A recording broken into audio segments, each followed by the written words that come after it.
Oh, if crazy didn't sleep. Look, just this morning, Trump gave a speech to the UN General Assembly.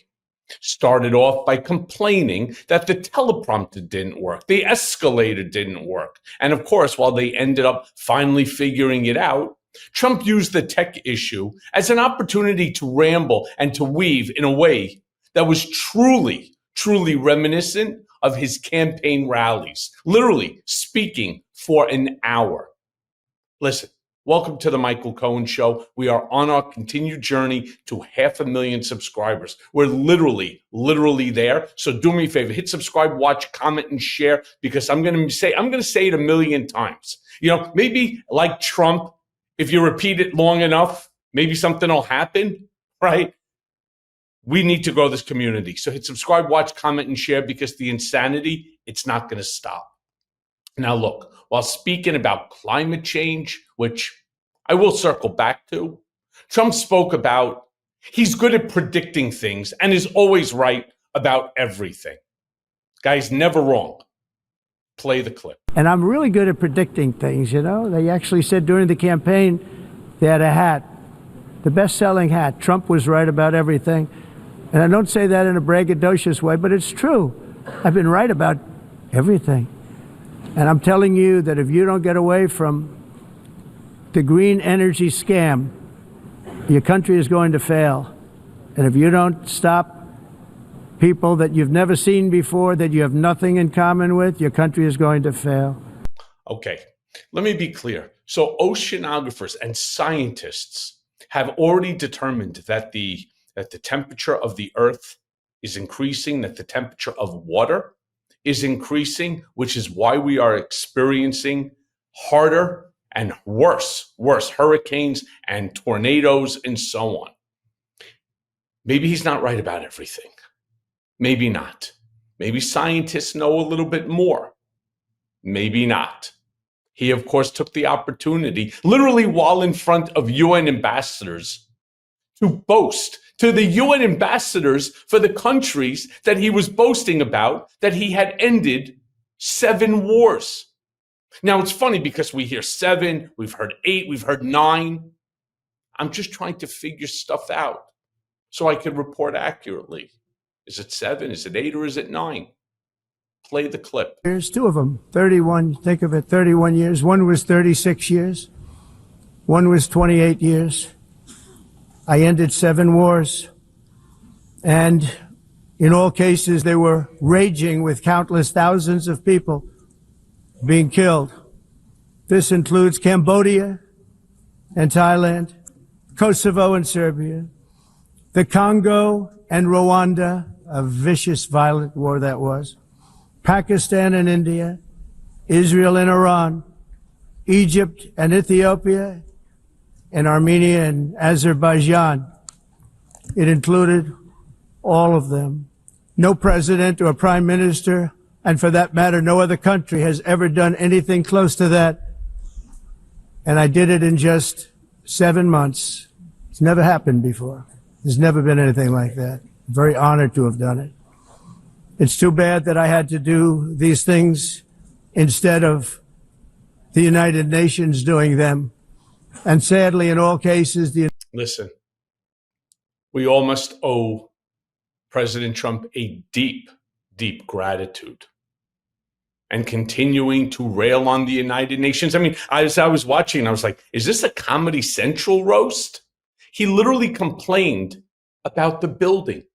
Went into a long diatribe about how he had put in a bid to actually build the building many years ago.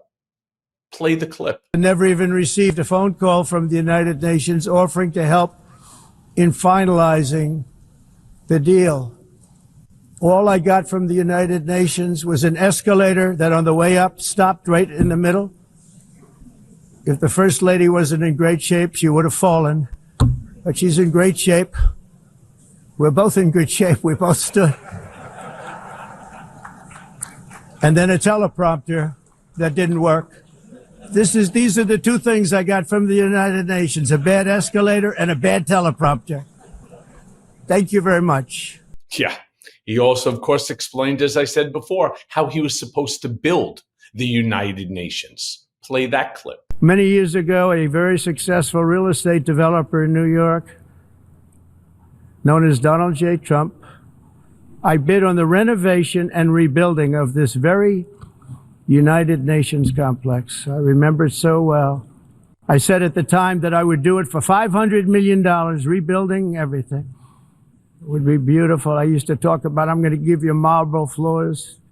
They're going to give you terrazzo. I'm going to give you the best of everything. You're going to have mahogany walls. Yeah. By the way, he probably would have done a better job. I don't know if any of you have actually been in the United Nations, but he's not wrong. It's terrazzo floors. Donald Trump doesn't build with terrazzo floors. And let's not forget, at the same period of time, that's when he took over Woolman Rink, and he actually did improve it. So maybe yes, maybe no. But here's the crazy thing. We just don't know because it didn't happen. And why is this even relevant for today's conversation? With all going on in the world, you got to go back. Oh, they didn't give him the job. Just got to rail on him. Trump, of course, then boasted about his latest poll numbers, making claims that as of today, his popularity has never been higher. Play that clip. My people have done a fantastic job in doing what they did, and the American public agrees with it. I mean, I was very proud to see this morning I have the highest poll numbers I've ever had. Part of it is because of what we've done on the border. I guess the other part is what we've done on the economy. Yeah, I mean, I guess, right? Because everybody in America is just ecstatic about everything that's going on. Nothing is bad. We are all just enjoying every single day, aren't we? Now, he said that he was rapidly reversing the disastrous economy that Biden left him. Really? Play that clip. This is indeed the golden age of America.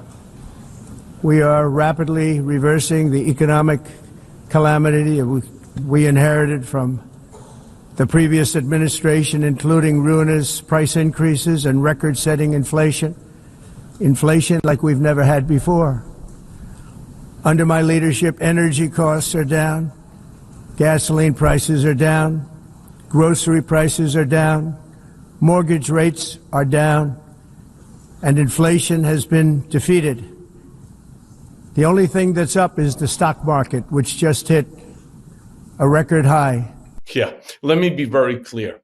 Groceries are not down.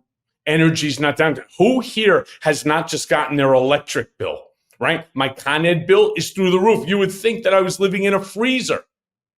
Meanwhile, circling back to climate change, we must talk about it because we don't have another place to go. If we shit up this planet, which we are doing right now with climate change, we can't run to a next door neighbor, planet. We can't run to another state. Trump said that he thinks that it's all a con job. It's something that he has been talking about literally since the first term. And by the way, in all fairness, sitting in his office over a decade and a half, this was never, ever a con job. Why he's saying this now, I don't know. Play the clip. They said global warming will kill the world, but then it started getting cooler, so now they could just call it climate change because that way they can't miss. It's climate change. Because if it goes higher or lower, whatever the hell happens, there's climate change. It's the greatest con job ever perpetrated on the world, in my opinion. Climate change, no matter what happens, you're involved in that. No more global warming, no more global cooling. All of these predictions made by the United Nations and many others, often for bad reasons, were wrong. They were made by stupid people that have cost their countries fortunes and given those same countries no chance for success. If you don't get away from this green scam, your country is going to fail. And Oh my God. Again, some of the top scientists around the world acknowledge that the earth is heating up. He, of course, did his traditional weave about the atmosphere. Play that clip. But we have a border, strong, and we have a shape, and that shape doesn't just go straight up. That shape is amorphous. when it comes to the atmosphere. And if we had the most clean air, and I think we do, we have very clean air. We have the cleanest air we've had in many, many years. But the problem is that other countries, like China, which has air that's a little bit rough, it blows. And no matter what you're doing down here, the air up here tends to get very dirty because it comes in from other countries where they're... Again. Oh, my Lord. Science at its best. He goes on, then he starts rambling about garbage in the waters. Play that clip. Same thing with garbage. In Asia, they dump much of their garbage right into the ocean. And over about a 1 week and 2 week journey, it flows right past Los Angeles. You've seen it. Massive amounts of garbage, almost too much to do anything about, flowing past Los Angeles, past San Francisco, and then somebody will get in trouble because he dropped a cigarette on the beach. Wow. You know, I'm not sure if that was ad-libbed or somebody actually said something to him or even maybe wrote it down used this as an example. When was the last time that you were swimming in the ocean? Hamptons, Malibu, Atlantic Beach, Long Beach. When was the last time you were swimming in the ocean and you kick something, you pick it up, and it was something from China? Because, I don't know, I've been going to the beach since I was, born? And that's never happened to me. He also said that hundreds of thousands of Europeans are dying every year because of heat. Well, I thought climate change then wasn't real. Which one is it? Play the clip. A year from now. But they've come way down over the last year. As a result, every air conditioner is like very uncommon to see one in some of these countries because the electric cost is so high.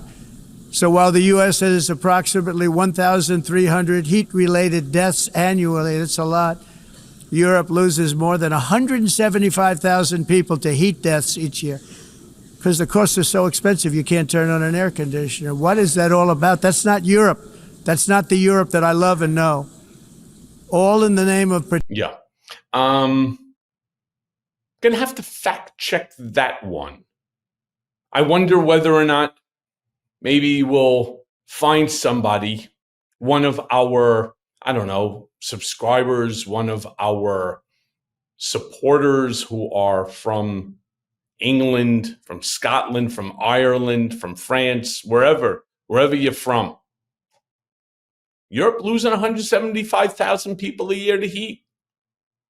He also then, of course, attacked the EU. He attacked everybody. I mean, literally, like I said, this was a roast.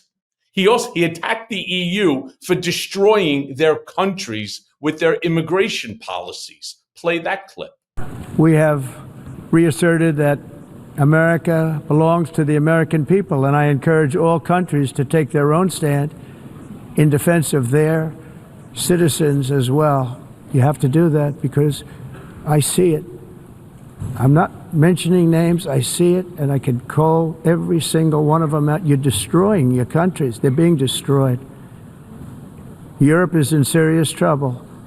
They've been invaded by a force of illegal aliens like nobody's ever seen before. Illegal aliens are pouring. I love that line. No one's ever seen before. How many times have you heard Trump turn around and say that? The economy's doing so great, no one's ever seen it before. Europe is being invaded. What he's talking about, and he actually referenced it, the Muslim population in London. The fact that the mayor of London, in Trump's estimation, wants to instill Sharia law. I mean, some of the things that he said are so inaccurate, they're so harmful, they're so violative of our First Amendment, freedom of religion. Then goes on and he speaks about South America, attacking the Brazilian president who had spoken literally right before him. Now, Trump, of course, did thank El Salvador for their assistance with the deportations, with housing these terrible criminals. Play the clip. Our message is very simple. If you come illegally into the United States, you're going to jail, or you're going back to where you came from, or perhaps even further than that. You know what that means. I want to thank the country of El Salvador for the successful and professional job they've done in receiving and jailing so many criminals that entered our country. And it was under the previous administration that the number became record-setting, and they're all being taken out. We have no choice. I apologize for this going a little bit longer, but today's episode is based on so much insanity. This UN General Assembly speech, written, of course, by Stephen Miller, was off the rails. And I think we need to discuss it. So finally, he spoke about blowing up the boats in Venezuela, a topic he truly loves. Play the clip. To protect our citizens, I've also designated multiple savage drug cartels as far as and you see this, and you see it happening right before your eyes. Let's put it this way, people don't like taking big loads of drugs in boats anymore. There aren't too many boats that are traveling on the seas by Venezuela. They tend not to want to travel very quickly anymore. And we've virtually stopped drugs coming into our country by sea. We call them the water drugs. They kill hundreds of thousands of people. Yeah. Let me also be very clear, and I want each and every one of you to Google so you understand. What you get here on the Michael Cohen Show is facts, not innuendo, not supposition, not hypotheticals. 75,000 pounds of cocaine was seized just during the month of August alone. 75,000 pounds. So let me be very clear. There is no end to this drug epidemic. And the more that he talks about it, the more this will end up, once again, proving not every single thing that Donald Trump says is right.